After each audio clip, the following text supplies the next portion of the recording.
Next છે internet સુરક્ષાના ભય સ્થાનો, જે તમે તો કે ભાઈ જેનાથી તમને સુરક્ષિત તમે છો નહીં એવા ભય સ્થાનો કયા કયા છે જોઈએ. ઇન્ટરનેટ પર સામાન્ય રીતે જે ધમકીનો સામનો કરવો પડે છે તે નીચે મુજબ છે. તમને નીચે મુજબની ધમકીઓનો સામનો કરવો પડતો છે. કઈ પહેલું છે દૂષિત કોડ. આપણા કમ્પ્યુટર કે સિસ્ટમને નુકસાન પહોંચાડતા કોડને દૂષિત કોડ કહેવાય, જે આપણા કમ્પ્યુટરને નુકસાન પહોંચાડે. દૂષિત કોડ જાતે જ સક્રિય બને છે અથવા ઉપયોગકર્તા કોઈ સ્થાને ક્લિક કરે અથવા તો ઈમેલનું જોડાણ ખોલે ત્યારે કોઈ વાયરસની જેમ કાર્ય કરે અને માહિતી ચોરી લે અથવા તો ફાઇલને નષ્ટ કરીને વધુ નુકસાન પહોંચાડી શકે છે. દૂષિત કોડ છે એ તમને કોઈ ફાઇલમાં અટેચમેન્ટ આપેલું હોય, કોઈ જોડાણ આપેલું, કોઈ લિંક હોય અથવા તો કોઈ વિડીયો હોય, કોઈ ઇમેજ હોય, તમે એની પર જેવી ક્લિક કરો એટલે તમારામાં તો કે ભાઈ તમારી કોઈ ફાઇલ ચોરી લે, ફાઇલ નષ્ટ કરી લે, તમારા પીસીમાં દાખલ થઈ જાય વાયરસની જેમ. નેક્સ્ટ છે સ્નીફિંગ. સ્નીફર એવો પ્રોગ્રામ છે જે ઇન્ટરનેટનો ઉપયોગ કરી કમ્પ્યુટર કે રાઉટર દ્વારા પ્રેષકની પ્રાપ્તકર્તા સુધી પ્રસારિત થતી માહિતીની નોંધ કરે છે. બરાબર કે ભાઈ કમ્પ્યુટર કે રાઉટર દ્વારા તો કે ભાઈ જેને મોકલવામાં આવ્યો છે ત્યાંથી સેન્ડરથી લઈને રિસીવર સુધીની તમામ માહિતીની છે એ નોંધ લે છે. સ્નીફર પ્રોગ્રામનો ઉપયોગ ટેલિફોન વાયરને જોડીને વાર્તાલાપની નોંધ કરવા સમાન છે. તમે કોઈની સાથે તો કે ભાઈ એનો જે વાર્તાલાપ કરો છો એ સમાન જ સ્નીફર આખો પ્રોગ્રામ છે. સ્નીફર પ્રોગ્રામ ઈમેલ સંદેશા ઉપયોગકર્તાનું login, password, credit card number વાંચી શકે છે, તમારું રીડ કરી લે છે, પછી એનો મિસયુઝ થઈ શકે છે. તમારો ઈમેલનો કોઈ મેલ હોય અથવા તો તમારું લોગિન આઈડી હોય, પાસવર્ડ હોય, તમે અમુકવાર બ્રાઉઝરમાં જ્યારે લોગિન કરો છો ત્યારે તમને કહેવામાં આવતું હોય છે કે ભાઈ સેવ યોર પાસવર્ડ, તમારે પાસવર્ડ છે એ ભવિષ્ય માટે સેવ કરવો છે. સો આ રીતનો સ્નીફર પ્રોગ્રામ છે. સેવાના અસ્વીકાર સ્વરૂપે આક્રમણ, ડેનિયલ ઓફ સર્વિસ એટેક. આ એક એવું આક્રમણ છે જેના દ્વારા મશીન કે નેટવર્ક બંધ થઈ જાય છે અને તેના ઉપયોગકર્તાઓ માટે તે નિરુપયોગી બની જાય છે.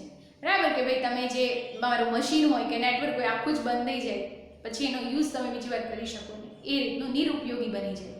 હુમલાખોર ઉપયોગકર્તાના કમ્પ્યુટર અને તેના નેટવર્ક જોડાણને કે સાઇટને લક્ષ્ય બનાવી ઉપયોગકર્તાને મેલ, વેબસાઇટ અને અસરગ્રસ્ત કમ્પ્યુટર પર રહેલી બેન્કિંગ કે અન્ય સેવાઓ પૂરી પાડતી ઓનલાઈન ખાતાનો ઉપયોગ કરતા અટકાવે છે. આ બધી જ સર્વિસીસ તમારી અટકાવી દે, તમને નેટવર્ક સાથે કનેક્ટ કરવા ન દે. બરાબર. ઉપયોગકર્તાને હજારો સંદેશ મોકલવામાં આવે છે જે નેટવર્ક પર યાતાયાતની મુશ્કેલીઓ ઊભો કરે છે. તમને એટલા બધા મેસેજીસ મોકલવામાં આવે કે એની પર ટ્રાફિક જનરેટ થઈ જાય, તમારા સુધી મેસેજ બીજા પહોંચી ન શકે. એ છે ડેનિયલ સર્વિસ ઓફ તો કે ભાઈ denial of service attack. Cyber જંગલિયાત, સાયબર વંડાલિઝમ. સાયબર જંગલિયાત એ હયાત વેબસાઇટ પર કરવામાં આવતી ઇલેક્ટ્રોનિક ભાંગફોડિયા પદ્ધતિ છે અથવા તો પ્રવૃત્તિ છે. આક્રમણકાર વેબસાઇટની મૂળભૂત વિગતોને પોતાની વિગતો સાથે બદલી નાખે છે અને તે અખંડતાનું ઉલ્લંઘનનું ઉદાહરણ છે. બીજી કોઈ વેબસાઇટ હોય એની સાથે તો કે ભાઈ મૂળભૂત વિગતોને પોતાની વિગત સાથે ચેન્જ કરી દે, કોઈ બીજી વેબસાઇટ હોય તો એમાં પોતાની વિગતો ચેન્જ કરી દે છે અને આને ઇલેક્ટ્રોનિક ભાંગફોડિયા પદ્ધતિ પણ તમે કહી શકો.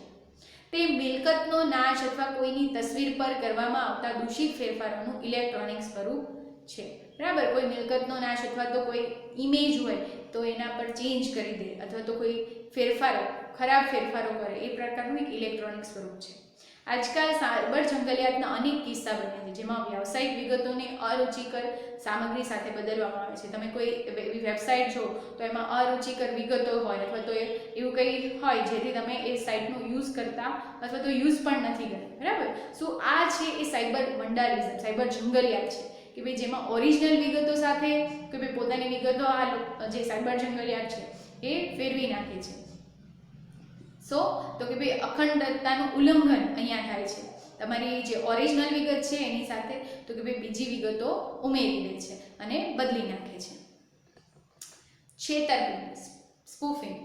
છેતરપિંડી અથવા છવ્યસીપણું એટલે અન્ય વ્યક્તિ હોવાનો સ્વાંગ ભરવો, અન્યની વેબસાઇટનો પોતાની અધિકૃત વેબસાઇટ ગણાવી, બીજી વ્યક્તિ હોય, બીજી વ્યક્તિ છે પોતે એવો દાવો કરો. મીન્સ વોટ કે જે વેબસાઇટ છે બરાબર એ વેબસાઇટને તો કે ભાઈ પોતાની અધિકૃત વેબસાઇટ ગણાવી.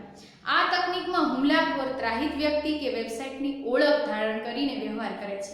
પોતે બીજી વેબસાઇટ છે જે ઓરિજિનલ વેબસાઇટ છે ત્યાં સુધી પહોંચવા દેતા નથી, પણ એ જ વેબસાઇટ છે ઓરિજિનલ વેબસાઇટ એવી ઓળખ ધારણ કરી લે છે.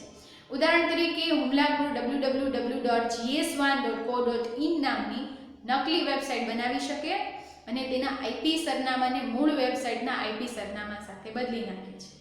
આ પ્રકારની જે વેબસાઇટ છે GS1 ગુજરાત ગવર્મેન્ટની, એની સાથે તો કે ભાઈ એના વેબસાઇટના આઈપી એડ્રેસ સાથે જે મૂળ આઈપી એડ્રેસ છે એના સાથે તો કે ભાઈ આ બીજા જે આઈપી સરનામું છે એની સાથે જોડી દે અથવા તો એની સાથે બદલી નાખે છે.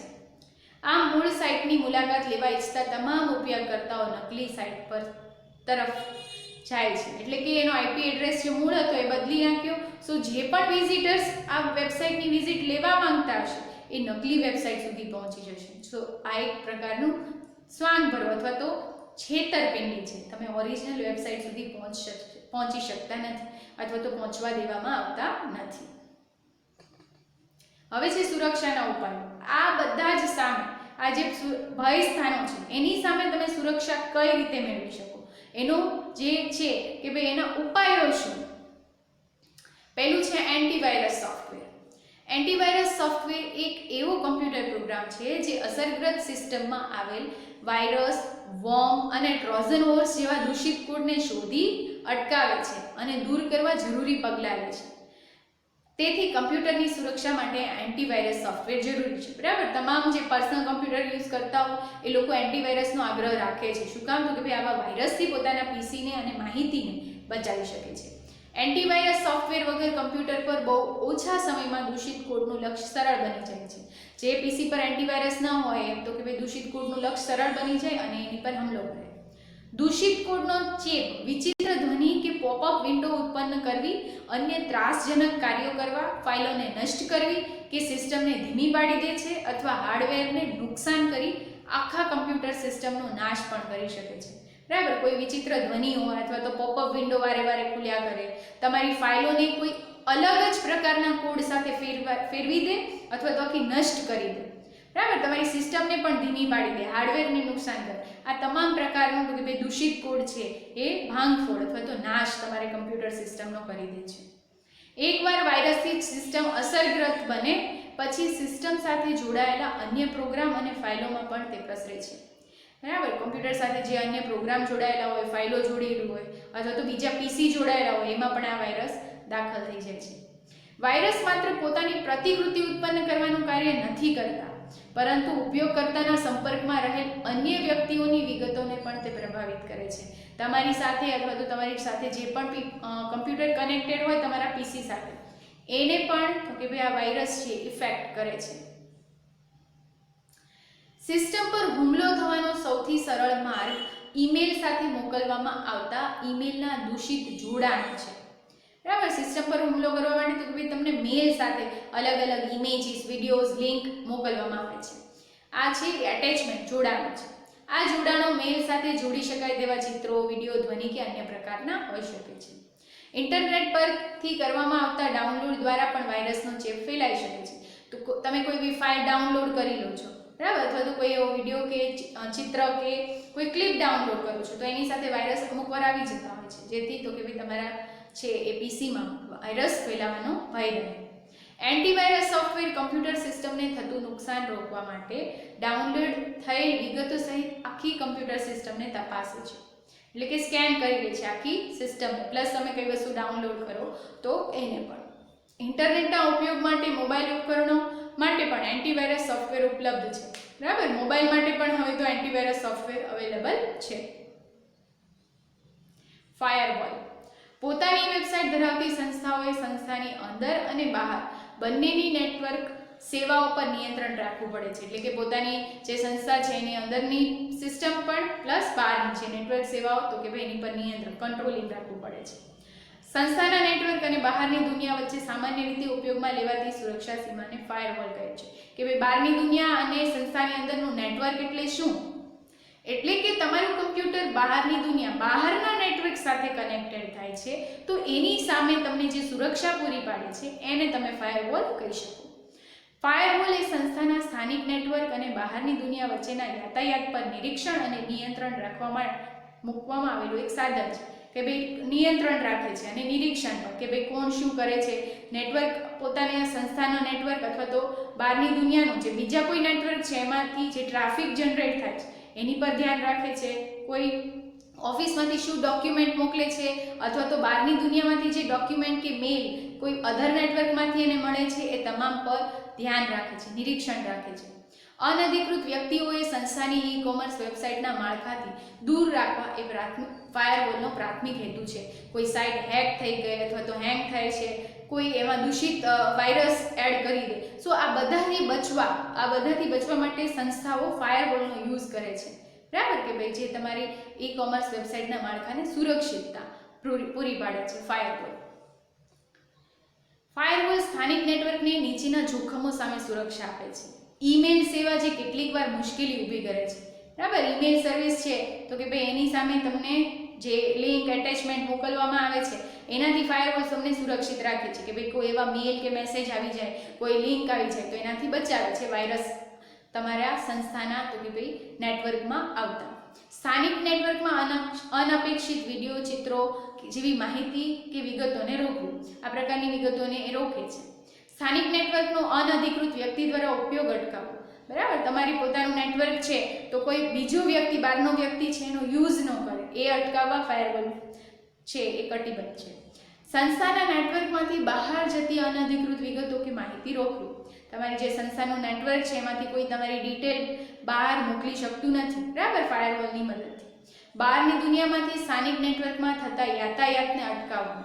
કોઈ પણ પ્રકારના નેટવર્ક આક્રમણ સામે સુરક્ષા પૂરી પાડવી. તમારી જે બહારની દુનિયાનું નેટવર્ક છે એનીથી તો કે ભાઈ તમારું સ્થાનિક નેટવર્કનું જે ટ્રાફિક છે એને અટકાવે છે. બહુ વધારે પડતા મેસેજીસ કે હજારોની સંખ્યામાં જે મેલ મળતા હોય છે, બરાબર, એના પર નજર રાખે છે અને એવા મેલ આવતા અટકાવે છે. અને આ જે ટ્રાફિક જનરેટ થાય છે એને પણ અટકાવે છે. કોઈ પણ પ્રકારના નેટવર્ક આક્રમણ સામે સુરક્ષા આપવી. ગમે તેવું તો કે ભાઈ સાયબર અટેક થાય તો એની સામે તમને ફાયરવોલ છે રક્ષણ પૂરું પાડે છે. નેક્સ્ટ છે ડિજિટલ સર્ટિફિકેટ.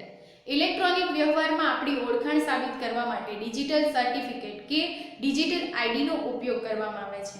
બરાબર, તમારું જે રીતે વ્યક્તિની પોતાની ઓળખ હોય છે એ જ રીતે તો કે ભાઈ ડિજિટલ સર્ટિફિકેટ કે ડિજિટલ આઈડીનો ઉપયોગ કરવામાં આવે છે વેબસાઇટ માટે. કોઈ પણ વ્યક્તિની ઓળખ માટે લાયસન્સ કે પાસપોર્ટ જરૂરી છે, તેમજ ડિજિટલ સર્ટિફિકેટની મદદથી વ્યાવસાયિક સંસ્થાઓ ઓનલાઈન સેવા અને મિત્રોને ખાતરી કરાવી શકે છે કે તેમણે આપણી પાસેથી મેળવેલી માહિતી અધિકૃત છે, સર્ટિફાઈડ છે. બરાબર, સો એ સંસ્થા વેબસાઇટ કે ઈ કોમર્સ માટે, ઓનલાઈન સર્વિસીસ માટે ડિજિટલ સર્ટિફિકેટ દ્વારા તમને એક ટ્રસ્ટ, એક વિશ્વાસ પૂરો પાડે છે, ખાતરી આપે છે. ધારકની ઓળખ પ્રસ્થાપિત કરવા માટે વિશ્વસનીય ત્રાહિત પક્ષ TTP, ટ્રસ્ટેડ થર્ડ પાર્ટી દ્વારા ડિજિટલ સર્ટિફિકેટ આપવામાં આવે છે. થર્ડ પાર્ટી દ્વારા સર્ટિફિકેટ આપનાર ત્રાહિત પક્ષને સર્ટિફિકેટ ઓથોરિટી કહે છે, એટલે કે CA કહે છે. સર્ટિફિકેટ ઓથોરિટી એ તમને આ સર્ટિફિકેટ, ડિજિટલ સર્ટિફિકેટ આપે છે. ડિજિટલ સર્ટિફિકેટમાં ધારકનું નામ, ક્રમ, સમાપ્તિ તારીખ, સંદેશને સાંકેતિક બનાવવા માટે ડિજિટલ સર્ટિફિકેટ ધારકની સહી અને ડિજિટલ સર્ટિફિકેટ આપનાર અધિકૃત પક્ષની સહી હોય છે. આ બંનેની સહી હોય છે.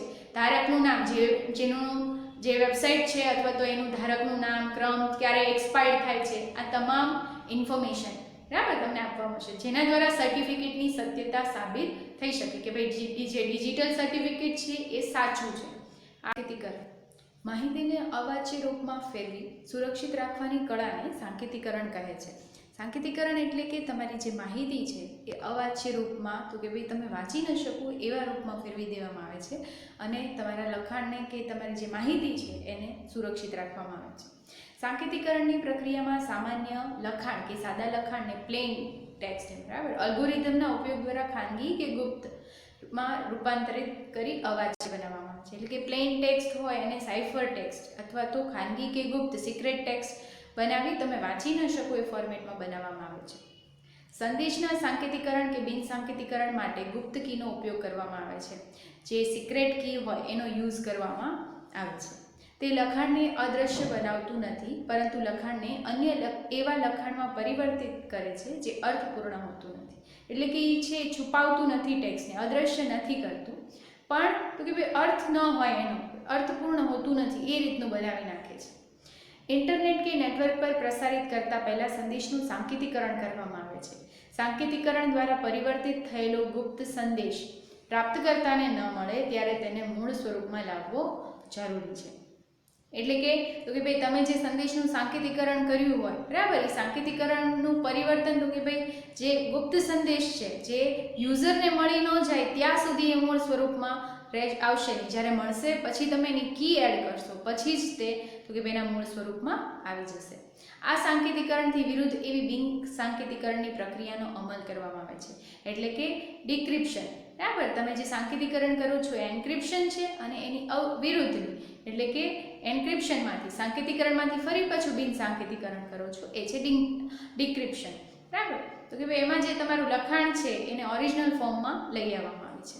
આ પ્રક્રિયા અન્વયે ગુપ્ત લખાણને પુનઃ સાદા લખાણમાં રૂપાંતરિત કરવામાં આવે છે.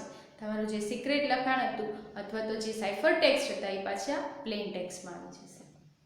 સાંકેતિકરણમાં next internet, e commerce, mobile telephone, Bluetooth સાધનો, બેંકના ઓટોમેટિક ટેલર મશીન એટીએમ જેવા નેટવર્કમાં પ્રસારિત વિગતોની સુરક્ષા માટે બિન સાંકેતિકરણનો ઉપયોગ કરવામાં આવે છે. બરાબર, આ બધાની વિગતો સુરક્ષિત રાખવા ક્રિપ્ટોગ્રાફીનો યુઝ કરવામાં આવે છે. મિત્રને હાવાર્યુ સંદેશ મોકલવાનો છે તો સંદેશને સાંકેતિક ભાષામાં રૂપાંતરિત કરી ગુપ્ત સંદેશ મિત્રને મોકલવામાં આવશે. કે ભાઈ તમે હાવાર્યુ મોકલો છો તો એને સાઇફર ટેક્સ્ટ કઈ રીતે ક્રિએટ કરવું, તો સાંકેતિકરણ પ્રક્રિયા દ્વારા અક્ષરને તેના પછીના અક્ષર સાથે રજૂ કરવામાં આવે, એટલે કે એ બી બનશે, બી એ સી બનશે. એક અક્ષર તો કે ભાઈ એની પછીનો અક્ષર હોય એની સાથે રજૂ કરવામાં આવશે. જો એ હોય તો એને બી લખવાનું, બી હોય તો સી લખવાનું, સી હોય તો ડી લખવાનું. આ રીતે જો તમને પ્લેન ટેક્સ્ટ ને સાઇફર ટેક્સ્ટ લખેલું છે કે ભાઈ હાવાર્યુ છે એચ તો પછી આઈ કન્વર્ટ કરી દીધો છે ઓ ને પીમાં, એ જ રીતે યુ ને વી, આ રીતે બધા જ અક્ષરો છે એની પછીના અક્ષરમાં કન્વર્ટ કરી દીધા છે. તમે મિત્રને જાણ કરી હશે કે આ કોડને સાદા લખાણમાં ફેરવવા માટે એકથી ખસેડો. તમારે જેને મેસેજ મોકલવો છે અથવા તો આ જે મેસેજ છે એ ક્રિપ્ટો સાઇફર ટેક્સ્ટમાં મોકલવો છે અને પ્લેન ટેક્સ્ટમાં કન્વર્ટ કરવા માટે તમારે એને કોડ આપવો પડશે, કી આપવી પડશે કે ભાઈ તમારે દરેક લખાણના અક્ષરને એકથી ખસેડવાનું, શિફ્ટ બાય 1 એ રીતે. જ્યારે તમારો મિત્ર સંદેશ મેળવશે ત્યારે તેનું બિન સાંકેતિકરણ કરશે. કોઈપણ વ્યક્તિ પ્રસારણ દરમિયાન સંદેશના નિરર્થક અક્ષરો જ જોઈ શકશે. કે ભાઈ તમે જુઓ તો આઈપી, એક્સબીએસ, એફ આ કોઈ મિનિંગ નથી રહેતો. બરાબર, સો જે પણ વ્યક્તિ જોશે એ નિરર્થક અક્ષરો જોઈ શકશે. અહીં આપેલી કી સરળ છે પણ સામાન્ય રીતે તે ઘણી લાંબી હોય છે. અત્યારે આપણે એક્ઝામ્પલ જોયું એટલે કી નાની હતી, બાકી કી ઘણી મોટી હોય છે, લાંબી હોય છે કે જે પ્લેન ટેક્સ્ટમાં કન્વર્ટ કરવામાં આવે છે એ. નેક્સ્ટ છે સિક્યોર સોકેટ લેયર, SSL.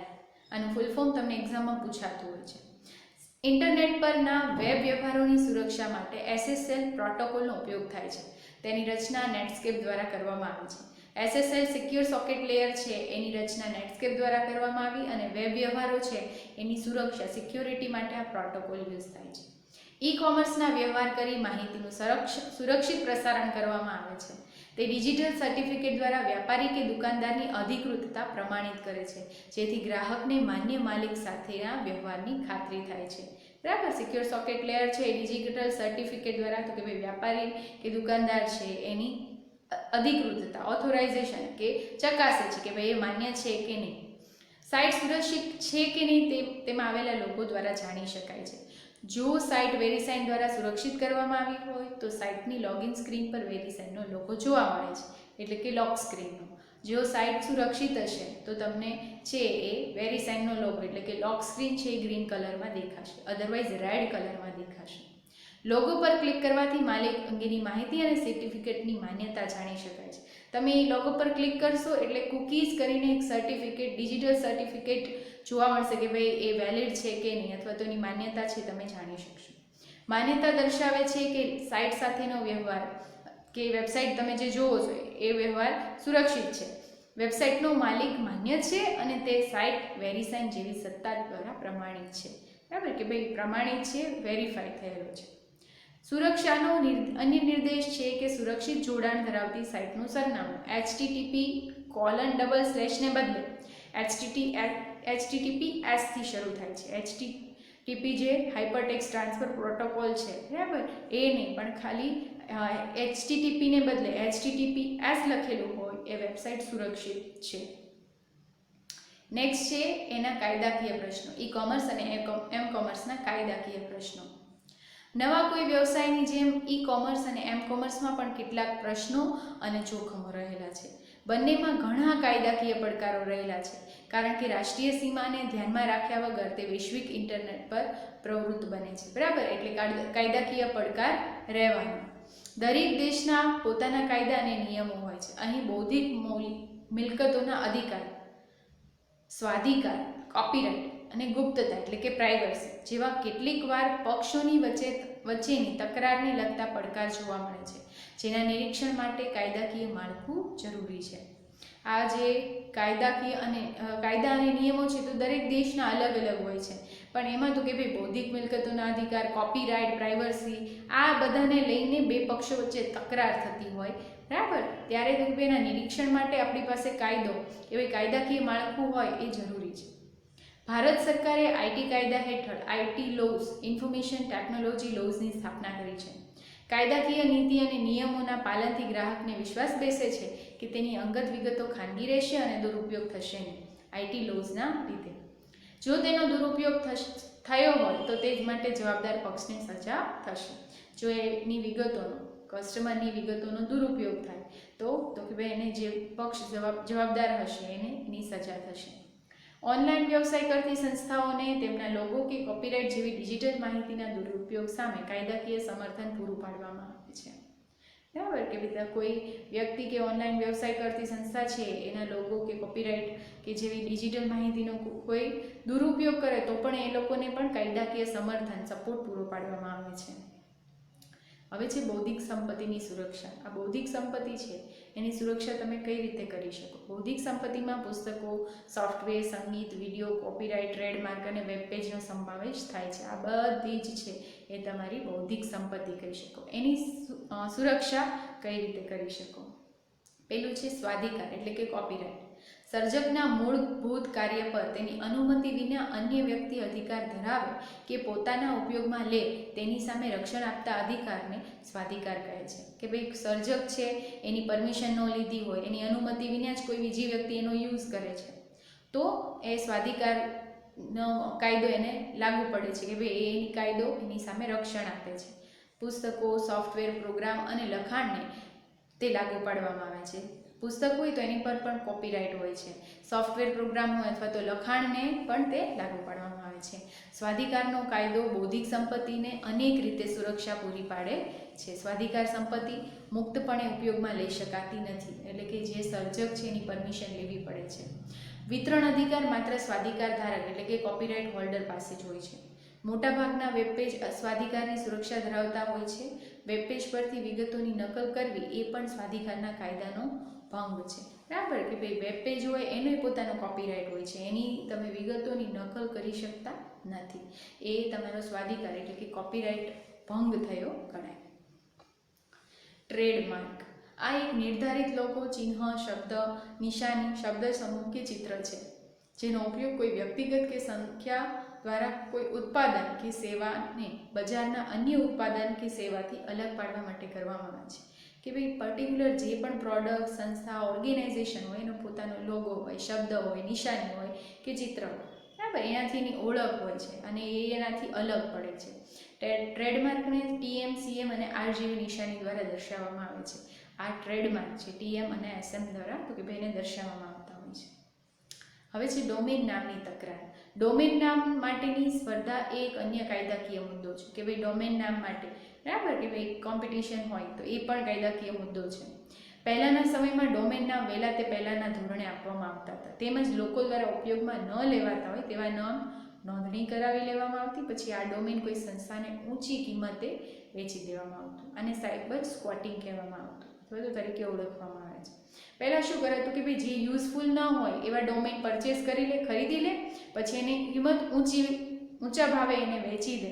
આ રીતે સાયબર સ્ક્વોટિંગ થતું હતું. અને જે તમારું જે વહેલા એ પહેલાંના ધોરણે તો કે ભાઈ એ નામ આપી દેવામાં આવતા હતા.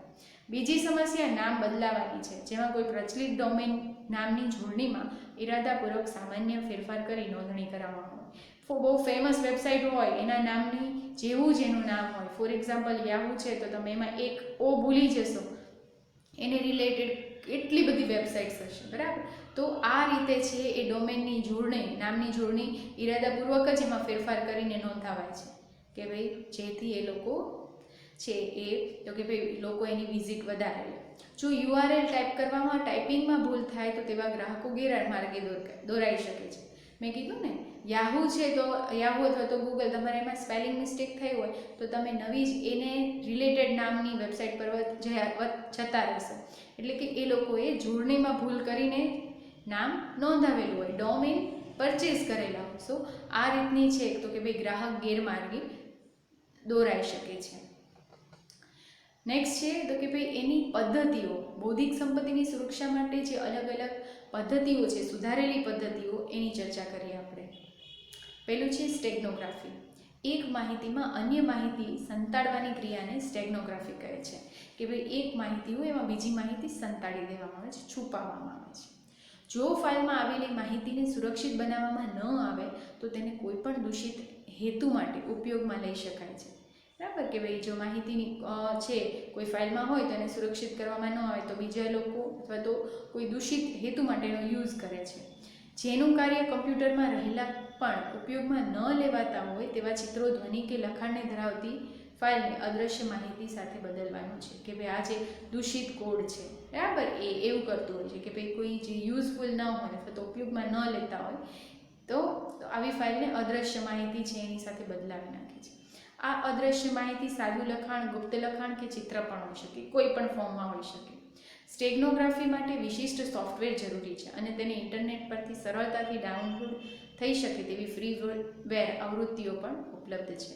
બરાબર, કોઈ પર્ટિક્યુલર સોફ્ટવેર પણ એની માટે તમારે જરૂર પડે છે. બીજું તમે એને ઓનલાઈન ઇન્ટરનેટ પરથી પણ ડાઉનલોડ કરી શકો છો, ફ્રીવેર આવૃત્તિ છે બધી. નેક્સ્ટ છે ડિજિટલ ઓળખ ચિહ્ન. વોટરમાર્ક એ ડિજિટલ ચિત્ર, ધ્વનિ કે વિડીયોમાં ઉમેરવામાં આવતો ડિજિટલ કોડ છે જે ફાઇલના સ્વાધિકાર એટલે કે કોપીરાઇટની ઓળખ આપે છે.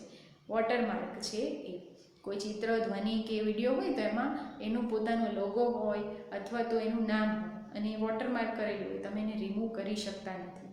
તે માહિતીનો સંપૂર્ણ અદ્રશ્ય સ્વરૂપે સંગ્રહ કરવાની સુવિધા આપે છે. બરાબર કે ભાઈ દેખાય નહીં એ ફોર્મમાં. ડિજિટલની દુનિયામાં કલાકારો ચિત્રની અંદર તેમનું નામ છુપાવી ઓળખ ચિહ્ન એટલે કે વોટરમાર્ક બનાવી શકે છે.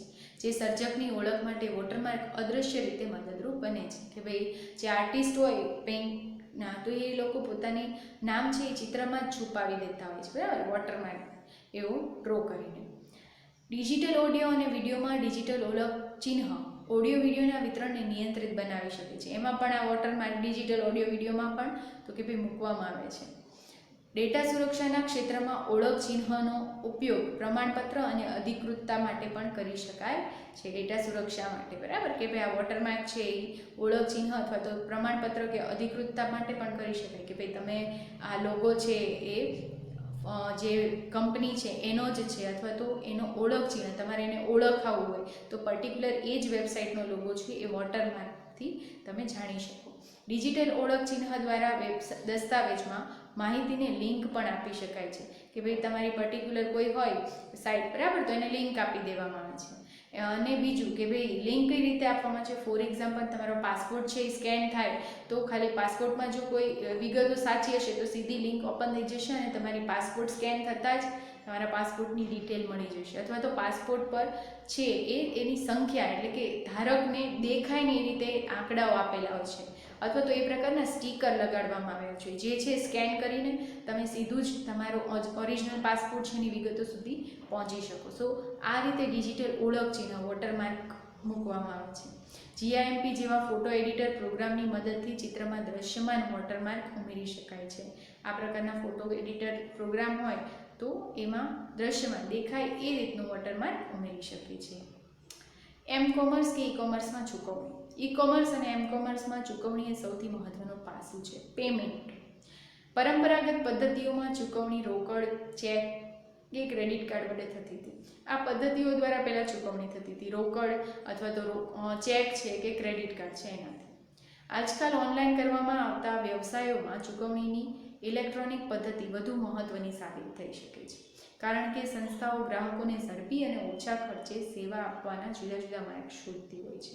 બરાબર કે ભાઈ ઓછા ખર્ચે તો તમને ડિસ્કાઉન્ટ આપવામાં આવતો હોય છે, અથવા તો તમે ઝડપીને ઓછા ખર્ચમાં કેવી રીતે તમને એક ડિસ્કાઉન્ટ કેશબેક સ્વરૂપે પ્રોવાઈડ કરવામાં આવે છે, જેથી તો કે ભાઈ કસ્ટમર્સ વધારે ને વધારે ઓનલાઈન પેમેન્ટ કરતા થાય. ગ્રાહક અને વિક્રેતા વચ્ચે થયેલા ઓનલાઈન નાણાકીય વિનિમયને ઇલેક્ટ્રોનિક ચૂકવણી કહે છે. ગ્રાહક અને વિક્રેતા વચ્ચે ઓનલાઈન નાણાકીય તમે ઓનલાઈન પેમેન્ટ કરો છો એને ઇલેક્ટ્રોનિક પેમેન્ટ ઇલેક્ટ્રોનિક ચૂકવણી કહેવામાં આવે છે. ઇલેક્ટ્રોનિક ચૂકવણીના અનેક વિકલ્પ ઉપલબ્ધ છે, જેની ચર્ચા કરીએ. તો એમાં પહેલું છે ચૂકવણી માટેના કાર્ડ. ચૂકવણી માટેના કાર્ડમાં ક્રેડિટ કાર્ડ, ડેબિટ કાર્ડ અને સ્માર્ટ કાર્ડનો સમાવેશ થાય. આ બધા જ છે એ ચૂકવણી માટેના કાર્ડ છે. ગ્રાહક દ્વારા ખરીદી માટે ઉપયોગમાં લેવાતા તમામ પ્રકારના પ્લાસ્ટિક કાર્ડ માટે પેમેન્ટ કાર્ડ પદનો ઉપયોગ કરવામાં આવે છે. આ બધા જ કાર્ડને પેમેન્ટ કાર્ડ તમે કહી શકો. પહેલું છે credit card. Internet credit card પર ચૂકવણી માટેની સૌથી પ્રચલિત અને વ્યાપક પ્રમાણમાં સ્વીકૃત પદ્ધતિ છે કે ભાઈ ક્રેડિટ કાર્ડ દ્વારા પેમેન્ટ કરવામાં આવે છે. ઇશ્યુઇંગ બેંક નામે ઓળખાતી બેંક દ્વારા ગ્રાહકને ક્રેડિટ કાર્ડ આપવામાં આવે છે. તમને જે ક્રેડિટ કાર્ડ પ્રોવાઈડ કરવામાં આવે છે એ ઇશ્યુઇંગ બેંક દ્વારા આપવામાં આવે છે. ઇશ્યુઇંગ બેંક ક્રેડિટ કાર્ડના વ્યવસાયમાં સ્થાપિત અને નામાંકિત નાણાકીય સંસ્થાઓના ક્રેડિટ કાર્ડ પૂરા પાડે છે કે ભાઈ તમારી જે બેંક છે એને પણ. માસ્ટરકાર્ડ અને વિઝા તેના ઉદાહરણ છે. આ બંને કાર્ડ છે ક્રેડિટ કાર્ડ છે. ગ્રાહકને ધિરાણ ક્ષમતા અને આવકના સ્તર પર આધારિત ધિરાણ પૂરું પાડવામાં આવે છે. બિલિંગ સમયગાળા દરમિયાન ગ્રાહક તે ધિરાણની મર્યાદામાં રહી ઇશ્યુઇંગ બેંક સાથે ખર્ચ કે ચૂકવણી કરી શકે છે. તમે ખર્ચ પણ કરી શકો છો અને એની જે ટાઈમ લિમિટ છે એ ટાઈમ લિમિટમાં ફરી પાછું તો કે ભાઈ બેંકને પણ ચૂકવવું પડતું હોય છે, અથવા તો એ ઓટોમેટિક ડિડક્ટ કપાઈ જાય છે. ક્રેડિટ કાર્ડ બેંકના ખાતામાં સંલગ્ન હોવાથી ગ્રાહક જ્યારે તેનો ઉપયોગ ઓનલાઈન ચૂકવણી માટે કરે ત્યારે વિક્રેતા માલની કિંમત ઇશ્યુઇંગ બેંક પાસેથી વસૂલ કરે છે અને બેંક ગ્રાહકના હવે પછીના સ્ટેટમેન્ટમાં તે બાદ કરીને બતાવે છે. ગ્રાહક બેંકને ચૂકવણી કરે છે. તમે જ્યારે ક્રેડિટ કાર્ડ સીધું જ તમારે યુઝ કરવું હોય અથવા તો ઓનલાઈન ચૂકવણી માટે યુઝ કરતા હો તો જે વિક્રેતા કે માલની કિંમત છે એ કોણ ઇશ્યુઇંગ બેંક પાસેથી વસૂલ કરવામાં આવે છે, બરાબર. પછી ઇશ્યુઇંગ બેંક પાસેથી વસૂલ કર્યા બાદ તો કે ભાઈ જે ગ્રાહક કે કસ્ટમર્સ છે એના ખાતા કે એના બેંકમાંથી ચૂકવણી થઈ જાય છે, અથવા તો ઓટોમેટિક કપાઈ જાય છે ને સ્ટેટમેન્ટમાંથી તો કે ભાઈ કિંમત બાદ કરી લે છે. વેબસાઇટ દ્વારા ક્રેડિટ કાર્ડથી ચૂકવણી સ્વીકારવા માટે વ્યાપારી એક્વાયરિંગ બેંકને નામે ઓળખાતી બેંકમાં વ્યાવસાયિક ખાતું ખોલાવે છે, જેથી તેને ઓનલાઈન અધિકૃતતા અને સેવાની ચૂકવણીની સેવા મળે. જે વિક્રેતા છે એણે ક્યાં તો કે ભાઈ વ્યાવસાયિક ખાતું ખોલાવવા માટે એક્વાયરિંગ બેંકનો સંપર્ક કરવો પડશે, બરાબર. તો કે ભાઈ એ ચૂકવણી જે ક્રેડિટ કાર્ડથી હોય એ સ્વીકારે છે. ક્રેડિટ કાર્ડથી જે કસ્ટમર ચૂકવણી કરે છે એ એક્વાયરિંગ બેંક છે એ ચૂકવણી એક્સેપ્ટ કરે છે. સો વિક્રેતા માટે છે એક્વાયરિંગ બેંક, જ્યારે ગ્રાહક માટે છે એ ઇશ્યુઇંગ બેંક. કાર્ડની સક્રિયતા, ખરીદી માટે અપાતા ધિરાણની મર્યાદા અને બિલિંગની માહિતી જેવી વિગતો ચકાસણીને ગ્રાહકની અધિકૃતતા કહેવામાં આવે છે કે ભાઈ કાર્ડ એક્ટિવ છે, બંધ થઈ ગયું છે કે એક્સપાયર્ડ નથી થયું. આ પ્લસ ખરીદી માટે અપાતા ધિરાણની મર્યાદા, ખરીદી માટેનું ધિરાણ છે એ વધી જતું નથી, એની જે લિમિટ છે એ જ છે, અથવા તો બિલિંગની માહિતી. આ તમામ માહિતી છે એ ગ્રાહકની અધિકૃતતા એટલે કે ઓથોરાઇઝેશન કહેવાય છે. ક્રેડિટ કાર્ડના વ્યવહારમાં ગ્રાહક ઓનલાઈન ખરીદી કરી ક્રેડિટ કાર્ડને સંબંધિત તમામ માહિતી ઉમેરી આ માહિતી ઇલેક્ટ્રોનિક પદ્ધતિથી વ્યાપારીને મોકલી આપવામાં આવે છે, બરાબર. ક્રેડિટ કાર્ડના વ્યવહારમાં તમે જે કસ્ટમર્સ છે એ ઓનલાઈન ખરીદી કરી દે અથવા તો ક્રેડિટ કાર્ડની જે તમામ વિગતો છે એ ઇલેક્ટ્રોનિક પદ્ધતિથી જ વેપારીને મોકલી આપવામાં આવે છે. આ વ્યવહારમાં 4 પક્ષ સમાવિષ્ટ છે. જે ક્રેડિટ કાર્ડનો વ્યવહાર છે એમાં 4 પક્ષ છે. ક્રેડિટ કાર્ડ ધારક પોતે, જેની પાસે પોતાનું ક્રેડિટ કાર્ડ છે એ. ક્રેડિટ કાર્ડનો સ્વીકારતો વિક્રેતા, જેની પાસેથી આપણે વસ્તુ લેવાના છીએ, જેને પેમેન્ટ કરવાનું છે એ. ત્રીજું છે ઇશ્યુઇંગ બેંક, જે ગ્રાહકને ક્રેડિટ કાર્ડ આપે છે અને વિક્રેતાને ચૂકવણીની ખાતરી આપે છે. બેંક ગ્રાહક પાસેથી ચૂકવણીની રકમ પ્રાપ્ત કરે છે. ઇશ્યુઇંગ બેંક છે એ આપણને ક્રેડિટ કાર્ડ આપે છે, એટલે કે ગ્રાહકને ક્રેડિટ કાર્ડ આપે છે, વિક્રેતાને ચૂકવણીની ખાતરી આપે છે, જેની પાસેથી આપણે વસ્તુ લઈએ છીએ એને ચૂકવણીની ખાતરી આપે છે અને ગ્રાહક પાસેથી ચૂકવણીની રકમ પ્રાપ્ત કરી લે છે. એક્વાયરિંગ બેંક વિક્રેતા સાથે ખાતું સ્થાપિત કરતી નાણાકીય સંસ્થા, જે ક્રેડિટ કાર્ડની યથાર્થતા ચકાસે છે અને ગ્રાહકની ધિરાણ મર્યાદાને આધારે વેચાણને અધિકૃત કરે છે, બરાબર.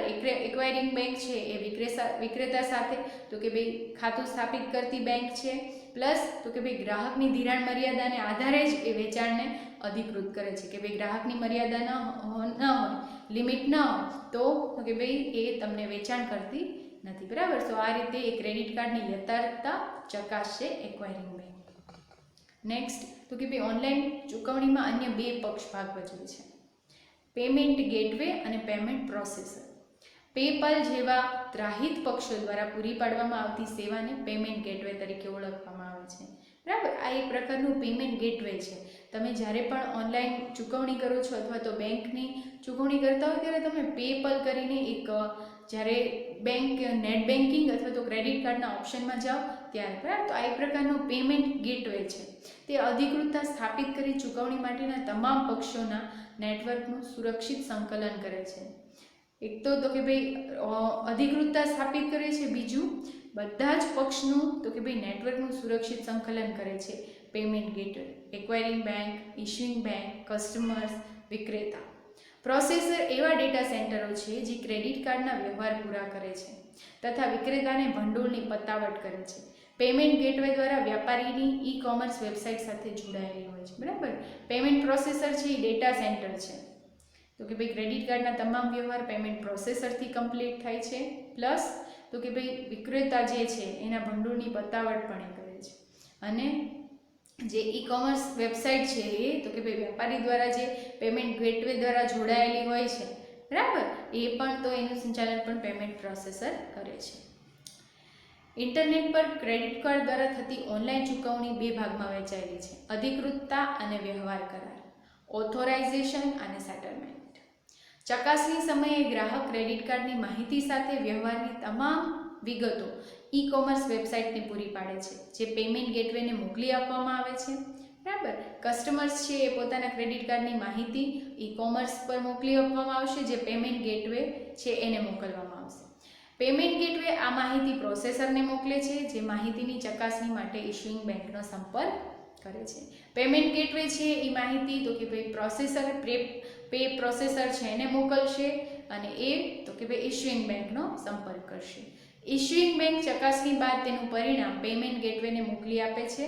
જો વિક્રેતાને વ્યવહાર સ્વીકારે તો વ્યવહાર કરાર એટલે કે સેટલમેન્ટ બને છે અને સમયે વ્યવહારની રકમ ગ્રાહકના ખાતામાંથી વિક્રેતાના ખાતામાં હસ્તાંતરિત કરવામાં આવશે. જો છે તમે ઇશ્યુઇંગ બેંકને આપો એ ચકાસણી બાદ એટલે કે એને ચેક કરશે અને વેલિડ હશે તો એ પેમેન્ટ ગેટવેને પરત મોકલશે. પછી જે તમારો વ્યવહાર છે એ સ્વીકારશે તો વ્યવહાર કરાર એટલે કે સેટલમેન્ટ થશે અને ગ્રાહકના ખાતામાંથી કસ્ટમરના ખાતામાંથી તો કે ભાઈ જે વિક્રેતા છે જે વેચાણ કરે છે એના ખાતામાં પૈસા હસ્તાંતરિત એટલે કે ટ્રાન્સફર કરવામાં આવશે. કરાર કે ચૂકવણીની પ્રક્રિયા દરમિયાન નીચેના પગલાં લેવામાં આવે છે. વિક્રેતા તમામ વિગતો સાથેની વ્યવહારની વિનંતી પેમેન્ટ ગેટવેને મોકલે છે, ત્યાર પછી પ્રોસેસરને મોકલવામાં આવે છે.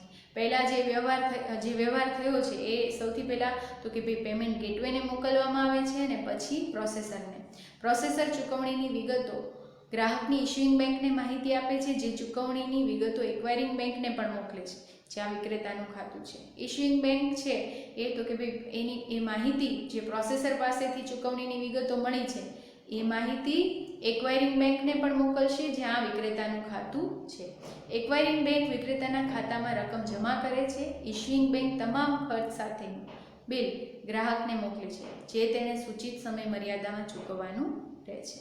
એક્વાયરિંગ બેંક છે એ શું કરશે તો કે ભાઈ એ રકમ છે એ જે વિક્રેતા જે વેચાણ કરતા છે એના ખાતામાં જમા કરી દેશે અને ઇશ્યુઇંગ બેંક તો કે ભાઈ બધા જ જે તમામ ખર્ચ છે એ સાથેનું બિલ કસ્ટમરને મોકલશે અને એણે એ પૈસા તો કે ભાઈ જે અમુક સમય મર્યાદા લિમિટ હોય ટાઈમ લિમિટ એમાં પરત કરાવવાના રહેશે કે ચૂકવવાના રહેશે.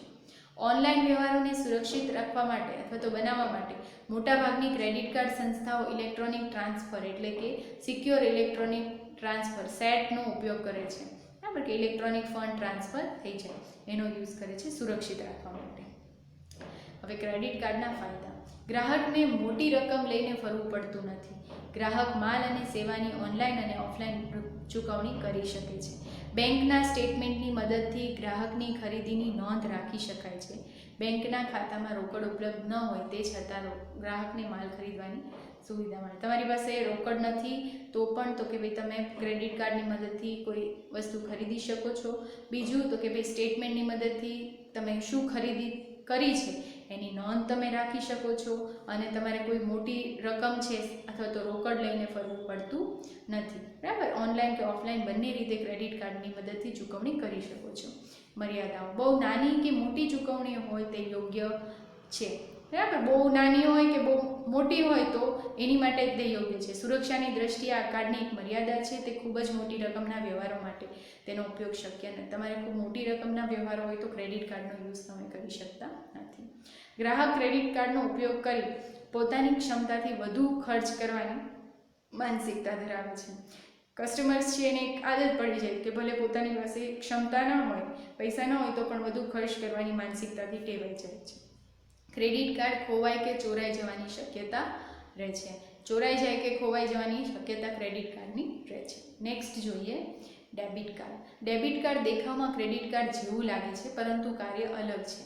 દેખાવ સેમ જ છે. ગ્રાહકના બેંક ખાતામાંથી સીધા જ વેપારીને રકમનું હસ્તાંતરણ કરી શકાય તે પ્રકારનું આ કાર્ડ છે. તમારું જે ખાતામાં સિલક છે અથવા તો બેલેન્સ છે એ જ સીધું તમારું જે બિલ થતું હોય, બરાબર, એ વ્યાપારીના ખાતામાં રકમનું હસ્તાંતરણ એટલે કે ટ્રાન્સફર કરી દે છે. ગ્રાહકના ખાતામાંથી તત્કાલ કપાત કરવામાં આવે છે. કપટ નથી અહીંયા, પણ કપાત છે. ગ્રાહકના ખાતામાંથી તત્કાલ કપાત કરવામાં આવે છે. તેમજ તે ગ્રાહકને ખરીદીની મર્યાદામાં રાખે છે અને તેની ક્ષમતાથી વધુ ખરીદીની પરવાનગી આપતું નથી. ડેબિટ કાર્ડ છે એ તો કે ભાઈ કસ્ટમરને એની પાસે જેટલા પૈસા હશે, જેટલું બેંક બેલેન્સ હશે એટલી જ ખરીદી કરવાની મર્યાદામાં રાખે છે. એનાથી વધુ ખરીદી કરવાની પરમિશન નથી આપતું. ખરીદી માટે ડેબિટ કાર્ડનો ઉપયોગ કરતી વખતે ગ્રાહકે હંમેશા પોતાના ખાતાની સિલકનું ધ્યાન રાખવું જરૂરી છે કે ભાઈ એના ખાતામાં પૂરતી બેંક બેલેન્સ છે કે નહીં. Smart card. Smart card credit card જેવું જ દેખાય છે પણ સપાટી પર માઇક્રોચિપ જડેલી હોવાથી તેનું કાર્ય અલગ પડે છે. એક નાની એવી ચિપ છે એ સ્માર્ટ કાર્ડ પર જડેલી હોય છે. ખાતાઓની માહિતી, આરોગ્ય સંબંધિત વીમાની માહિતી, અંગત કી, ઉપયોગકર્તાની અન્ય અંગત માહિતીને સ્માર્ટ કાર્ડમાં સંગ્રહ કરવામાં આવે છે. તમામ વિગતો અથવા તો માહિતી છે તમે સ્માર્ટ કાર્ડમાં સ્ટોર કરી શકો છો. સામાન્ય કાર્ડ કરતાં તે 100 ગણી વધુ માહિતીનો સંગ્રહ કરી શકે છે. બરાબર, કોઈ પણ કાર્ડ હોય એના કરતાં તમે 100 ગણી વધુ માહિતી એમાં સ્ટોર કરી શકો છો. સ્માર્ટ કાર્ડમાં સંગ્રહિત માહિતી સાંકેતિક સ્વરૂપમાં હોવાથી તે ક્રેડિટ કાર્ડ કે ડેબિટ કાર્ડ કરતાં વધુ સુરક્ષિત છે. બરાબર, કે ભાઈ માહિતી છે એ એન્ક્રિપ્ટેડ ફોર્મેટમાં હોય છે, સાંકેતિક સ્વરૂપમાં હોય છે, તો એટલે એ સિક્યોર છે. ગ્રાહકો કાર્ડમાં રોકડ પણ ઉમેરી શકે છે. છૂટક વેપારીની વેબસાઇટ કે દુકાન પર ખરીદી કરી તેની ચૂકવણી માટે પણ ઉપયોગ કરી શકે છે. તમે એમાં રોકડ પણ એડ કરી શકો છો. પ્લસ તો કે ભાઈ તમારે જ્યારે પેમેન્ટ કરવું હોય, બરાબર, ખરીદી કરી છૂટક વેપારીને, તો પણ તમે કરી શકો છો. કાર્ડ રીડરને પીસી સાથે જોડી અને સ્માર્ટ કાર્ડનો ઉપયોગ કરી શકાય છે. કાર્ડ રીડર હોય એની મદદથી તમે એને પીસી સાથે કનેક્ટ કરી શકો છો અને સ્માર્ટ કાર્ડનો યુઝ કરી શકો છો. ડિજિટલ રોકડનો સંગ્રહ કરવા, દર્દીનો તબીબી અહેવાલ મેળવવા જેવા ઘણા હેતુઓ માટે તેનો ઉપયોગ કરી શકાય છે. ફોર એક્ઝામ્પલ કે તમારે કોઈ ડૉક્ટર પાસે જવું હોય તો એનું ડિસ્ક્રિપ્શન છે એ તમે આ સ્માર્ટ કાર્ડમાં એડ કરાવી દો. જ્યારે મેડિકલવાળા પાસે જાઓ તો તમે એ ડિસ્ક્રિપ્શન એને સ્માર્ટ કાર્ડની મદદથી આપી શકો અને એમાંથી દવા આપે. આ રીતે તમે સ્માર્ટ કાર્ડનો યુઝ કરી શકો છો. પ્લસ તમારા જે જૂના ભૂતકાળના કોઈ રિપોર્ટ કે હોય તો એ તમામ તમારો જે હેલ્થ કાર્ડ કે હેલ્થ ડેટા છે એ સ્માર્ટ કાર્ડમાં સ્ટોર રાખી શકો છો. યુએસ, યુરોપ, જાપાન અને એશિયાના કેટલાક ભાગમાં સ્માર્ટ કાર્ડ ઘણા પ્રચલિત છે. ત્યાં છે ફેમસ છે સ્માર્ટ કાર્ડ કે એનો યુઝ વધારે થાય છે. સ્માર્ટ કાર્ડમાં રહેલી માહિતી જોવા માટે અને નવી માહિતી ઉમેરવા માટે કાર્ડ રીડર જરૂરી છે. તમારે સ્માર્ટ કાર્ડનો યુઝ કરવો હોય, એમાં નવી વિગતો ઉમેરવી હોય અથવા તો જૂની વિગતો છે એ જોવી હોય તો એની માટે કાર્ડ રીડર જરૂરી છે.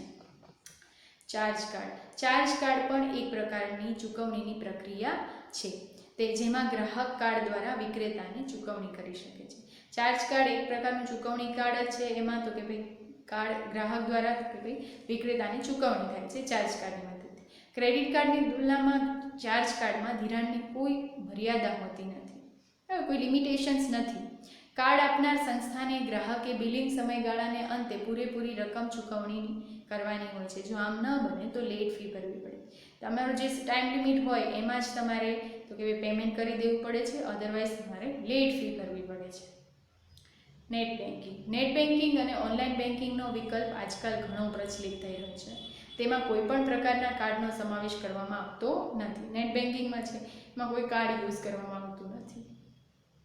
ઇન્ટરનેટ બેન્કિંગ સહિતનું બેંક ખાતું ધરાવતો ગ્રાહક તેનો ઉપયોગ કરી શકે છે. જેની પાસે ઇન્ટરનેટ બેન્કિંગ હોય એ પણ તો કે ભાઈ એ અધરવાઇઝ બેંક ખાતું ધરાવતો એ કસ્ટમર પણ નેટ બેન્કિંગ યુઝ કરી શકે છે.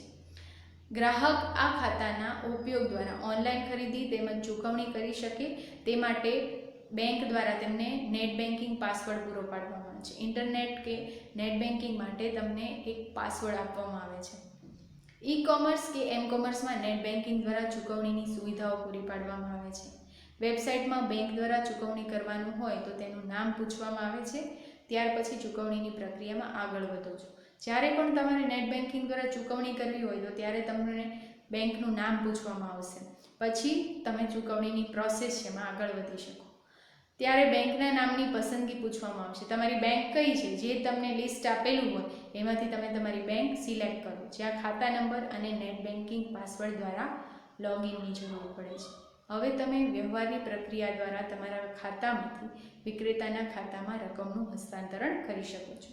તમારું તો કે ભાઈ ખાતા નંબર, નેટ બેન્કિંગ પાસવર્ડ કરી લોગિન કરી અને પછી જેને ટ્રાન્સફર ફંડ કરવાનું અથવા તો પેમેન્ટ કરવાનું એને પેમેન્ટ કરી શકો છો. નેટ બેન્કિંગની ચૂકવણી પદ્ધતિ ક્રેડિટ કાર્ડની તુલનામાં વધુ સુરક્ષિત માનવામાં આવે છે. નેક્સ્ટ છે ઇલેક્ટ્રોનિક ફંડ ટ્રાન્સફર. એક બેંકના ખાતામાંથી અન્ય બેંકના ખાતામાં રકમ સ્થાનાંતરિત કરવાના કાર્યને ઇલેક્ટ્રોનિક ફંડ ટ્રાન્સફર તરીકે ઓળખવામાં આવે છે. બરાબર કે ભાઈ એક ખાતામાંથી બીજા ખાતામાં તમે છે રકમ ટ્રાન્સફર કરો. કાગળના રૂપમાં ચેક કે પ્રત્યક્ષ ઉઘરાણી કરતાં તે સુરક્ષિત, નિશ્ચિત, અસરકારક અને ઓછું ખર્ચાળ છે.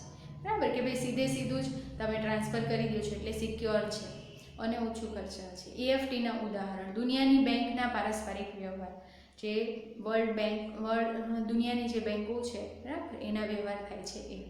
ATMના ઉપયોગથી ટ્યુશન ફીની ચૂકવણી, કર્મચારીના પગાર તેમના ખાતામાં જમા કરવા, બેંક ખાતાની માસિક કપાત, આ તમામ છે એ EFT ઇલેક્ટ્રોનિક ફંડ ટ્રાન્સફરના ઉદાહરણ છે. એના લાભ: ઓનલાઈન ચૂકવણી માટે EFTની અસરકારકતામાં વધારો, સરળ નામા પદ્ધતિ અને વધુ સુરક્ષા. સિક્યોર છે એની સરળ તો કે ભાઈ નામા પદ્ધતિ પણ સરળ છે અને એની અસરકારકતામાં વધારો છે. સો ઇલેક્ટ્રોનિક ફંડ ટ્રાન્સફર છે એ આના લાભ હતા. હવે વોલેટ. વેબ પરથી ખરીદી કરવા માટે દર વખતે નામ, પછી માલ મોકલવાનું સરનામું, બિલ મોકલવા માટેનું સરનામું, ક્રેડિટ કાર્ડની માહિતી સહિતનું ફોર્મ ભરવાનું રહે છે. આ માટે કેટલાક વેપારીઓ ગ્રાહકે એકવાર ભરેલા ફોર્મની વિગતોના પુનઃ ઉપયોગ માટે પોતાના સર્વર પર સંગ્રહે છે. તમે જ્યારે પણ પેમેન્ટ કરવું હોય ત્યારે તમારે નામ, જે એડ્રેસ, પછી જેને બિલ મોકલવાનું છે એનું એડ્રેસ, ક્રેડિટ કાર્ડની માહિતી, આ બધાનું ફોર્મ ફિલઅપ કરવું પડે છે. બરાબર. તો ભાઈ તમે જે એકવાર વિગતો ઉમેરો છો એનો જ તે ફરીવાર ઉપયોગ કરી સર્વર પર સ્ટોર કરવામાં આવે.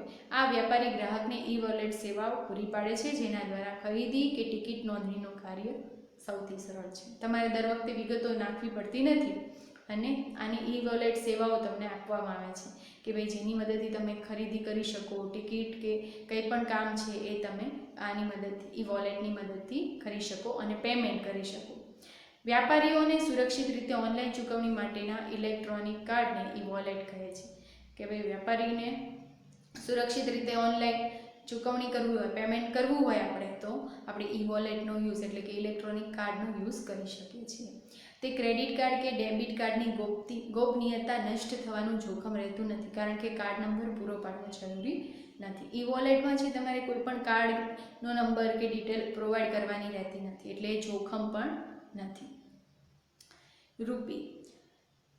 રૂપી અને પેમેન્ટ એવા પદ પરથી રૂપે પદ તારવવામાં આવ્યું છે. National corporation of India NPCI એ શરૂ કરેલી કાર્ડ દ્વારા ચૂકવણીની આ એક નવી રીત છે.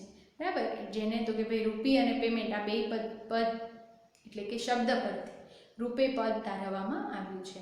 તમને જે NPCI છે એનું ફૂલ ફોર્મ એક્ઝામમાં પૂછાઈ શકે છે તો કે ભાઈ NPCI national corporation of India દ્વારા આ કાર્ડ શરૂ કરવામાં આવ્યું હતું. જેનો ઉપયોગ ક્રેડિટ કાર્ડ અને ડેબિટ કાર્ડની જેમ થાય છે. હાલમાં સમગ્ર વિશ્વમાં ફેલાયેલા કાર્ડ ધારકો, વેપારીઓ અને ઇશ્યુઇંગ બેંક માસ્ટર કાર્ડ અને વિઝા સાથે જોડાણ કરી આપે તેવી કોઈ સ્થાનિક ભારતીય બેંક અસ્તિત્વમાં નથી. આ તમામ કાર્ડ છે એ તો કે ભાઈ તમને જોડાણ કરી આપે એવી કોઈ બેંક અત્યારે ભારતમાં અસ્તિત્વમાં નથી. માસ્ટરકાર્ડ અને વિઝા કાર્ડ ચૂકવણીની દ્રષ્ટિએ વૈશ્વિક અગ્રણીઓ છે. માસ્ટરકાર્ડ અને વિઝા કાર્ડ આ પ્રકારના તમામ વ્યવહાર તેમના દ્વારા કરવામાં આવે છે. માસ્ટરકાર્ડ અને વિઝા કાર્ડ.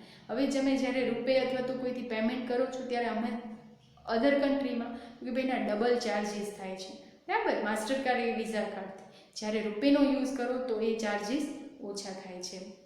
સ્થાનિક બેંકો દ્વારા થતા ક્રેડિટ કાર્ડ કે ડેબિટ કાર્ડના વ્યવહારોને દેશ બહાર આવેલા નેટવર્ક આગળ વધારવામાં આવે છે, બરાબર. ક્રેડિટ કાર્ડ કે ડેબિટ કાર્ડનો યુઝ છે આપણી લોકલ બેંકો હોય એના દ્વારા.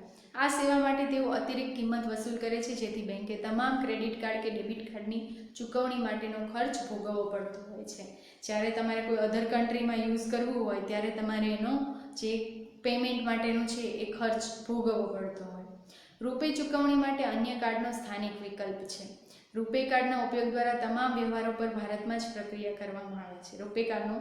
રૂપે કાર્ડનો યુઝ કરો તો, બરાબર, તમામ પ્રોસેસ છે એ ઇન્ડિયામાં કરવામાં આવે છે. સ્થાનિક સ્તરે વ્યવહારની પ્રક્રિયામાં થતી હોવાથી લેવડ દેવડ અને કરારનો ખર્ચ ઘટાડી શકાય છે. આમ ઓછું ખર્ચાળ હોવાને કારણે રૂપે ગ્રાહક અને બેંક માટે લાભદાયી છે.